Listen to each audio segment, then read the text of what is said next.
কেন আরিফিন শুভকে বিয়ে করলেন না ঐশী? সেই প্রশ্নকে ঘিরে সপ্তাহ জুড়ে শোরগোল পড়ে ঢাকার পর্দায়। আরিফিন শুভ ও জান্নাতুল ফেরদৌস ঐশী অভিনীত নূর সিনেমায় তাদের একটি চুম্বন দৃশ্য আলোচনার কেন্দ্রবিন্দুতে। বাস্তব জীবনে তারা প্রেমে না থাকলেও পরিচালক রায়হান রাফির সিনেমায় এই জুটি অভিনয় করেছেন এক অদ্ভুত যন্ত্রণাপূর্ণ ও টান টান প্রেমের গল্পে। 9 ডিসেম্বর সকালে সিনেমার ট্রেইলার শেয়ার করে আরিফিন শুভ লিখেছেন, নূরের জীবনের সবকিছুই শিউলি, তার সুখ, স্বপ্ন, আলো। কিন্তু হঠাৎ এক অদেখা কারণে শিউলি আর নূরের হতে চায় না। বিয়ের মণ্ডপ বসে অন্য কোথাও। ট্রেলারে দেখা যায় শিউলির এই সিদ্ধান্ত নূরের জীবনকে অন্ধকারে ডুবিয়ে দেয়, মানসিক উত্তেজনা ও পাগলামির সূচনা ঘটায়। প্রেম, হতাশা এবং অদ্ভুত পরিস্থিতি একসঙ্গে ফুটে উঠেছে সিনেমাটির নাটকীয়তায়।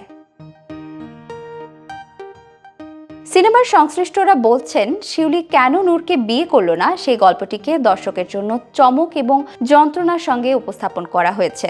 দর্শকরা দেখবেন কিভাবে নূরের সুখ, স্বপ্ন ও আলো হঠাৎ করে অন্ধকারে হারিয়ে যায় এবং তার মানসিক দ্বন্দ্ব সিনেমার কাহিনীকে আরও গভীর ও আবেগময় করে তোলে। ট্রেলারের সংবেদনশীল দৃশ্য এবং চরিত্রের গভীরতা দর্শকদের আগ্রহ বাড়িয়েছে। নূর সিনেমা 11 ডিসেম্বর বায়োস্কোপ প্লাসে মুক্তি পাচ্ছে। দর্শকরা এই সিনেমায় কেবল প্রেম নয়, ভাঙা স্বপ্ন, মানসিক উত্তেজনা এবং অদ্ভুত পরিস্থিতির নাটকীয়তা উপভোগ করতে পারবেন। চুম্বন দৃশ্যের সংযোজন এবং চরিত্রের আবেগপ্রবণ অভিনয় সিনেমাটিকে আরও আকর্ষণীয় করেছে। এছাড়া ট্রেলারে দেখানো গল্পের টানটান আবহ দর্শককে কৌতূহল জাগাতে বাধ্য করছে। কেন শিউলি নূরকে বিয়ে করতে চায়নি এবং প্রেমের অদ্ভুত পথে নূর কিভাবে এগোচ্ছে তা জানতে সবাই অধীর আগ্রহে অপেক্ষা করছে।